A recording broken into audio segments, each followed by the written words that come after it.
think that we know that Prime Minister Modi had really reacted so sharply and so strongly to the absolutely inhuman murder of innocent terrorists in Pahalgam, and he had said that that he had told all the army.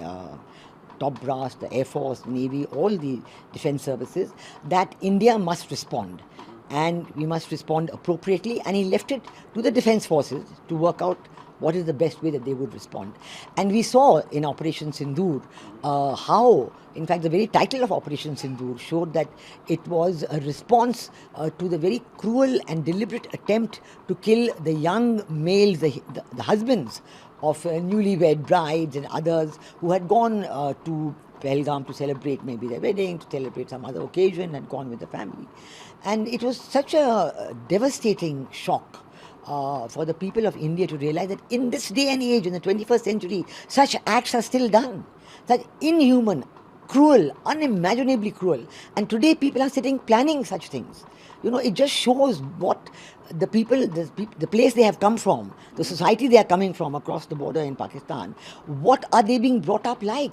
What is their mindset about these things? And this has to be responded to absolutely unequivocally. And that is what our Prime Minister had said. And we saw that in Operation Sindoor, the defense forces have planned the most effective response possible. All the terrorist camps from north to south were attacked, and hundreds of terrorists died in that. And we saw that the Pakistan army was with the terrorist groups. They keep saying we don't know them, they're non-state actors, we don't know them. And actually we now know that not only they were there and they attended the funeral, but they've given them crores of money to redo their headquarters.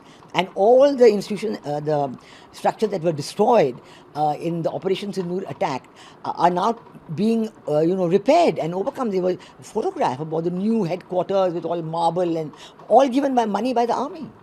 Yeah, well, we know that, so in Operation Sindoor, first we attacked the headquarters of the terrorist groups, and we conveyed to Pakistan that this is our response, and we think that this is an appropriate response. But then Pakistan tried to retaliate, and they spent the next 24 hours trying to hit various targets in India, including sending a missile to Delhi, which was fortunately intercepted well on the way before it could reach Delhi.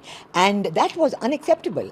Of course, it was a great demonstration that India's BrahMos missiles and our interceptors, our S-400 systems, they're very effective, and they were able to stop each and every missile that the Pakistan Army Air Force tried to launch. And this was a very effective demonstration. But then there was no way that we could keep quiet because they're trying to attack us. And so we launched this massive attack on their Air Force bases and on all the places from where they were launching these attacks against India. So again, we saw from north to south that the Indian Air Force and the Indian Army, they launched a devastating attack. We saw this very famous Noor Khan Command and Control Center, which is supposed to be impregnable, which is supposed to have been built by an American company, which is supposed to be absolutely so foolproof, they said, that nobody could ever get in there. And that was penetrated. And that was such a shock because obviously we don't even know who were the personnel who was inside. Were there Turkish people there?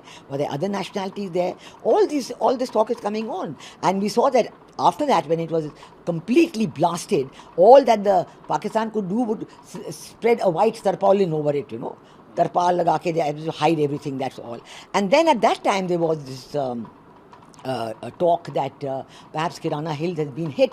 And the reason that this emerged, this talk, was that the next morning there was evidence that there were aircraft coming into Pakistan carrying boron, and boron was being sprinkled on this area of Kirana Hills, and that is normally sprinkled when there's been a radioactive incident. And so it showed that the Kirana Hills had been hit, and there'd been a lot of talk about it all this time since Operation Sindoor took place, but there was never any confirmation. But yesterday, when I have been given now the confirmation that it was a loitering munition which was, had lost its way, looking for radars, and then it hit this Kirana Hills site.